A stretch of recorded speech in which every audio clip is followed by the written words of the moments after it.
Gue udah kerja 15 tahun tapi kok tabungan masih segitu-gitu aja. Umur udah masuk kepala 4 tapi kayak belum siap apa-apa.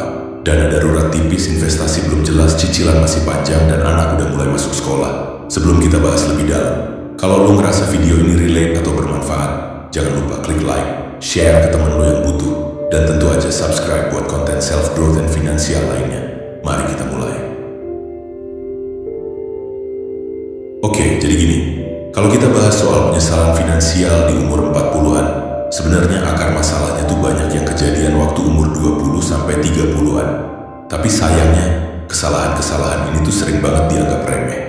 Kayak sepele, padahal efek jangka panjangnya nyakitin banget. Yang pertama banget nih, gaya hidup ikut naik tiap kali penghasilan naik. Ini penyakit banyak orang muda yang karirnya lagi bagus-bagusnya. Misalnya gaji naik dari 5 juta ke 10 juta. Harusnya kan ada ruang tuh buat ditabung atau diinvestasiin. Tapi yang terjadi malah upgrade HP, ganti motor, ikut langganan semua aplikasi streaming. Tiap weekend nongkrong, staycation, ikut tren terus. Ya itu nggak salah sih, namanya juga mau nikmatin hidup. Tapi kalau semuanya dikit-dikit ditingkatin gaya hidupnya, tapi nggak ada alokasi buat nabung atau bikin aset, ya habis juga. Sadar nggak sadar itu namanya lifestyle inflation. Dan kalau udah kebiasaan dari muda, pas masuk umur 40 lu baru sadar, gaji gue udah tinggi tapi kok tabungan gue tipis banget ya. Karena semua peningkatan penghasilan itu numpang lewat doang. Terus kesalahan kedua yang gak kalah sering, gak punya perencanaan jangka panjang. Kita kerja keras, iya, tapi kerjanya tanpa peta. Coba lo pikirin deh, dari dulu kerja pernah gak nanya ke diri sendiri, gue pengen pensiun umur berapa? Pengen punya tabungan berapa pas usia 40? Dana darurat gue idealnya berapa? Kalau anak gue sekolah 10 tahun lagi biayanya gimana? Kebanyakan jawabannya adalah nggak tahu. Kita terlalu sibuk ngejar target kantor, ngejar deadline, ngejar promo, tapi lupa bikin target buat hidup sendiri. Makanya pas masuk 40 tiba-tiba ngerasa panik. Dana darurat belum aman, pensiun belum kepegang, cicilan masih panjang, dan anak udah mau masuk sekolah. Itu semua karena dari awal kita nggak punya blueprint. Kita jalanin hidup kayak naik mobil tapi nggak tahu tujuannya mau kemana. Nah, yang ketiga nih, dan ini fatal banget, nggak punya sumber penghasilan lain. Banyak orang terlalu nyaman sama gaji bulanan. Padahal dunia kerja itu nggak pasti. Bisa aja kena PHK, bisa aja performa lu turun atau kantor lu tiba-tiba kolaps. Dan kalau satu-satunya sumber uang lu hilang, terus lu nggak punya apa-apa buat backup, lu akan mulai ngerasain ketakutan finansial yang sebenarnya. Lu bakal ngerasa, gimana caranya gue bayar cicilan bulan depan? Gimana kalau anak gue sakit? Dan yang lebih parah, lu nggak punya ruang buat ambil keputusan hidup yang lu pengen. Makanya penting banget dari awal mulai cari alternatif income. Mau itu dari freelance, bisnis kecil-kecilan, atau mulai investasi pelan-pelan. Karena kalau lu mulai dari muda, 10-15 tahun kemudian itu bisa jadi penopang utama hidup lu. Dan yang terakhir, ini sering banget diremehkan. Nggak belajar soal uang. Lu bayangin selama 12 tahun sekolah, bahkan sampai kuliah, dikit banget pelajaran soal keuangan pribadi. Tapi begitu kerja dan dapat uang, lu dihadapkan sama dunia nyata.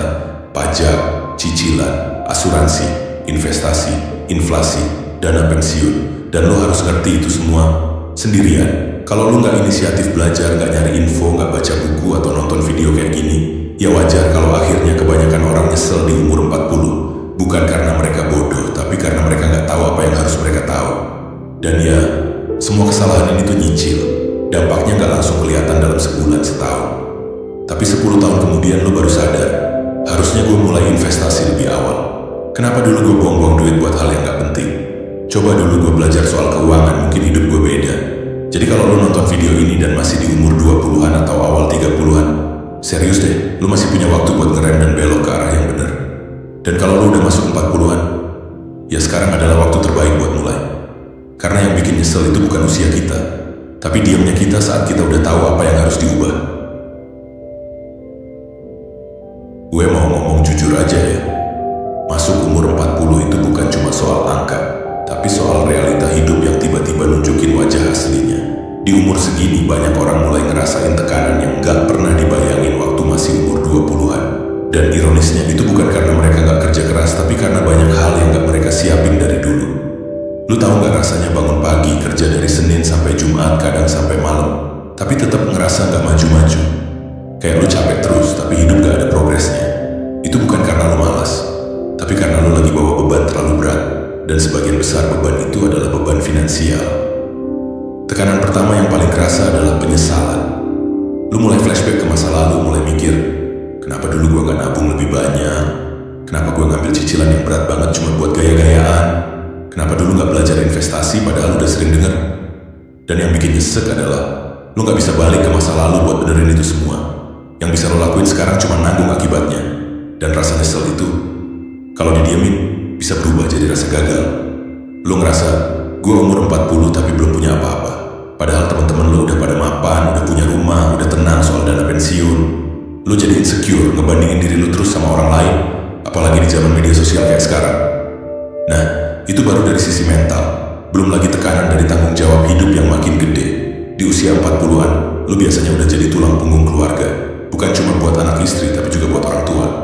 Kondisi kayak gini sering disebut sandwich generation. Lo kecepit di tengah-tengah. Yang muda butuh biaya, yang tua juga butuh biaya, dan lo ada di tengah yang harus nutup semuanya. Misalnya nih, anak lo baru masuk SD, tapi biaya masuk sekolah sekarang gak main-main. Lo harus mikirin uang pangkal, seragam, buku, les tambahan. Terus, bokap nyokap lo mulai sakit-sakitan. Biaya rumah sakit, obat, kontrol dokter, dan kadang gak ditanggung asuransi. Sementara cicilan rumah masih 8 tahun lagi, dan lo sendiri belum punya dana pensiun sama sekali. Coba bayangin tekanan mental yang harus lo tanggung setiap hari. Itu belum termasuk tekanan di kerjaan, karena di umur segini ekspektasi kantor makin tinggi. Lo dituntut buat perform, jadi panutan, ngurus tim, ngadepin target yang gak manusiawi. Dan dibalik itu semua, lo gak boleh kelihatan lemah, gak boleh ngeluh, gak boleh down, karena lo kan udah senior. Padahal, dalam hati lo ngerasa capek banget. Lo pengen istirahat, tapi gak bisa. Lo pengen resign, tapi gak berani. Karena lo tahu kalau lo lepas kerjaan sekarang gak ada backup. Tabungan minim gak ada penghasilan tambahan, dan kebutuhan bulanan tetap jalan. Akhirnya lo hidup dalam kondisi survive mode terus-terusan. Bangun pagi bukan karena semangat, tapi karena terpaksa. Kerja bukan buat berkembang, tapi buat nutupin cicilan. Weekend bukan buat refreshing, tapi buat mikirin strategi hemat minggu depan. Dan yang paling parah, lo mulai kehilangan harapan. Lo mikir, udah telat, gue gak bisa mulai dari nol lagi. Umur gue udah segini, mau ngapain lagi? Pikiran kayak gitu pelan-pelan ngebunuh semangat hidup lo. Lo jadi apatis, jalanin hidup kayak robot, gak punya tujuan, gak punya mimpi lagi. Padahal, ya, bukan karena lo gak mampu, tapi karena lo lagi terlalu lelah buat berpikir jernih.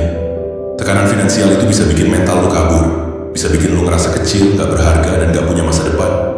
Tapi percaya deh, itu semua bukan akhir. Masalahnya cuma satu, lo gak pernah diajarin gimana caranya ngatur hidup, ngatur duit, dan ngatur harapan. Dan sekarang lo mulai sadar, sayangnya ya udah telanjur di umur 40-an. Tapi itu gak berarti lo harus stuck. Kondisi ini emang berat, tapi bukan berarti lo gak bisa nyelamatin sisa hidup lo. Yang penting sekarang, lo tahu beban ini nyata, dan lo mulai buka mata. Karena kalau lo bisa jujur sama diri sendiri soal kondisi ini, itu langkah awal buat mulai bangkit. Oke, jadi gini ya, walaupun lo udah sadar dan mungkin nyesel banget soal keputusan-keputusan keuangan di masa lalu, gue mau bilang satu hal penting, semua masih bisa lo benahi. Iya, emang gak bisa balik ke umur 25, tapi sekarang lo masih punya waktu buat riset. Bukan cuma riset angka di tabungan, tapi cara pikir, cara ngatur uang, dan arah hidup lo ke depan. Langkah pertama yang menurut gue paling krusial adalah berani jujur sama kondisi lo sekarang. Lo harus duduk sebentar, buka catatan, dan hitung semuanya. Aset yang lo punya berapa? Utang lo totalnya berapa? Cicilan apa aja yang masih jalan? Penghasilan per bulan? Pengeluaran real tiap bulan? Karena selama lo belum tahu posisi lo sekarang, lo gak bakal tahu harus melangkah kemana. Dan sering banget orang tuh ngerasa panik karena gak pernah ngeliat kondisi finansialnya secara utuh. Setelah dihitung-hitung, ternyata masih bisa nafas kok. Cuma butuh strategi aja. Setelah tahu kondisi realnya, langkah berikutnya adalah beresin kebocoran. Yes, kebocoran finansial itu musuh paling halus. Tanpa sadar, tiap bulan lo bisa bocor ratusan ribu bahkan jutaan buat hal-hal kecil yang sebenarnya gak perlu. Langganan aplikasi yang gak kepake, beli kopi tiap pagi, online shopping karena diskon doang, beli barang biar gak ketinggalan tren. Lo gak perlu langsung pelit, tapi lo harus tahu prioritas. Mana yang penting buat kebutuhan, dan mana yang cuma buat ego. Terus kalau lo udah beresin kebocoran, langkah selanjutnya adalah bangun ulang pondasi finansial lo. Mulai dari yang paling dasar, dana darurat. Minimal 3-6 bulan pengeluaran. Kenapa penting? Karena ini penyangga utama kalau tiba-tiba ada masalah. Lo sakit, kena PHK, usaha lo drop. Dana darurat jadi taman pertama biar lo gak kejerat utang lagi. Proteksi. Cek lagi asuransi lo. Jangan tunggu sampai kejadian baru panik cari bantuan. Asuransi kesehatan, jiwa, kalau punya tanggungan. Itu bukan buat orang kaya. Itu buat orang yang gak bisa nanggung risiko besar. Hapus utang konsumtif. Kalau ada utang buat hal-hal yang gak nambah aset, buru-buru lunasin. Gak usah cari gaya, gak Gak usah maksain hidup kelihatan keren. Lo harus belajar bilang cukup sama diri sendiri. Nah, setelah pondasi aman, baru deh lo mulai bangun penghasilan tambahan. Jangan cuma ngandelin gaji doang, coba deh pikirin skill apa yang bisa lo jual, hobi apa yang bisa lo monetisasi, ada peluang usaha kecil yang bisa lo coba. Zaman sekarang banyak banget pintu terbuka. Freelance online, jualan digital produk, dropship, bahkan jadi konsultan kecil-kecilan di bidang yang lo udah ngerti. Gak harus langsung besar, yang penting konsisten dan bertumbuh. Dan satu hal yang gak kalah penting, belajar soal uang. Serius deh, ini investasi paling penting yang bisa lo lakuin, karena lo bisa punya duit miliaran, tapi kalau nggak ngerti cara ngelolanya, habis juga. Luangkan waktu buat baca buku keuangan, ikut webinar, tonton video edukatif, atau ngobrol sama orang yang udah punya pengalaman. Ilmu finansial itu bukan bakat, itu bisa dipelajari. Terakhir, lo harus mulai bikin rencana jangka panjang. Tulis, lo pengen pensiun umur berapa? Berapa penghasilan pasif yang lo butuhin per bulan? Anak lo butuh dana pendidikan berapa tahun lagi? Rumah mau lunas kapan? Bikin target yang realistis dan pecah jadi langkah-langkah kecil. Jangan ngerasa terlambat terus jadi malas gerak. Lu masih bisa punya 20 tahun ke depan buat berbenah, bahkan kalau lu mulai dari sekarang. Dan yang paling penting adalah berdamai sama masa lalu. Nyesel itu wajar, tapi jangan lu pelihara. Penyesalan itu bukan buat bikin lu terpuruk, tapi buat ngingetin bahwa lu harus berubah. Ingat, banyak orang yang sukses justru karena pernah jatuh parah. Yang bikin mereka beda adalah mereka mutusin buat bangkit, gak nyalain keadaan, gak nyalain siapa-siapa. Mereka fokus sama hal yang bisa mereka kontrol hari ini. Lu boleh aja nyesel sekarang, tapi jangan cuma berhenti di nyesel. Gunakan penyesalan itu buat nyalain alarm perubahan. Gue yakin, lu masih bisa ngejar. Pelan-pelan, tapi pasti. Terima kasih udah nonton sampai akhir. Jadi gimana nih? Udah berhasil bayangin dan rasain gimana lu di umur 40 nanti belum? Kalau lu ngerasa video ini nyentil lu di umur sekarang, tinggalin komentar gue berubah mulai sekarang di bawah ya.